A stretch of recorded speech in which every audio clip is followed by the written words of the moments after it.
तर या ठिकाणी आपण क्वेश्चन नंबर 43 सॉल्व करणार आहे. A spring produces extension X by applying a force F newton. तर स्प्रिंगमध्ये एक्सटेन्शन प्रोड्यूस होणार आहे एक्स इतकं जेव्हा एफ न्यूटन एवढा फोर्स अप्लाइड होणार आहे. A body of mass M suspended from spring oscillate vertically with time period T. तर एक बॉडी कनेक्ट करायचं आहे ज्याचा मास एम इतका आहे त्या स्प्रिंगला, जेणेकरून तो ऑसिलेट करणार आहे. त्याचा टाइम पिरियड टी इतका दिलेला आहे. The mass of the suspended body is, तर तो जो मास सस्पेंड केलेला आहे तो किती आहे तो आपल्याला या ठिकाणी फाइंड करायचा आहे. ब्रॅकेटमध्ये दिलेलं आहे neglect the mass of the spring. तर त्या स्प्रिंगचं जे मास आहे ते काय करायचं आपल्याला निग्लेक्ट करायचं आहे.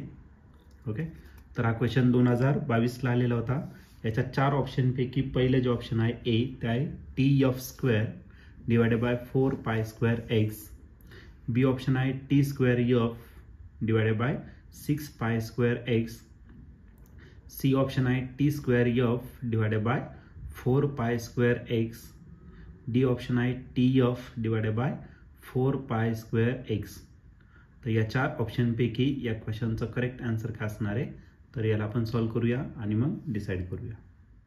तर या क्वेश्चनमध्ये एक स्प्रिंग दिलेला आहे जो एक्स एवढं एक्सटेन्शन प्रोड्यूस करतोय एफ एवढ्या फोर्सला. ओके, आणि त्या बॉडीला यम त्या स्प्रिंगला आपल्याला यम एवढं मास सस्पेंड करायचं आहे आणि स्प्रिंग ऑसिलेट होणार आहे. त्याचा टाइम पिरियड टी इतका दिलेला आहे. तर ते जे मास आपण सस्पेंड केलेलं आहे ते किती असणार ते आपल्याला या ठिकाणी फाइंड करायचं आहे.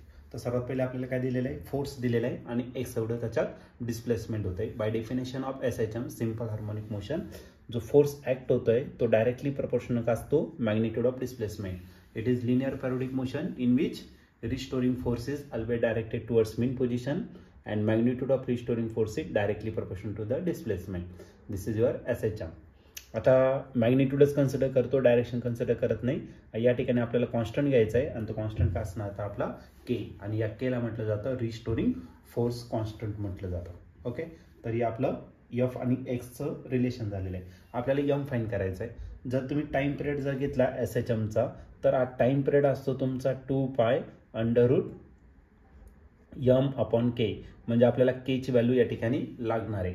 मग याच्यावरून एक काम करू आपण सर्वात पहिले के फाइंड करून घेऊ आणि मग नंतर आपण टाइम पिरियडच्या फॉर्म्युल्यामध्ये तो पुट करणार. ठीक आहे, मग के इज इक्वल टू आपल्याला काय भेटणार तर F divided by x. Okay, F चॅप्टरमध्ये आपल्याला इक्वेशन फाइंड करायचं आहे.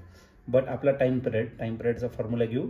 T is equal to 2 pi under root m upon k. आता केच्या जागी केची व्हॅल्यू पुट करून टाकू. T is equal to 2 pi under root M तसंच ठेवा आणि केच्या जागी मी काय टाकलं F divided by x. X कुठे डिनॉमिनेटरच्या डिनॉमिनेटरला कुठे जाणार न्यूमरेटरला. मग आपला जो टाइम पिरियड आहे टी तो किती भेटणार तर 2 पाय अंडर रूट भेटेल आपल्याला M X divided by F. M X divided by F. आपल्याला मास फाइंड करायचं, पण मास कशामध्ये स्क्वेअर रूटमध्ये. मग एक काम करायचं सर्वात पहिले तर स्क्वेअरिंग करून घ्या. Squaring on both sides.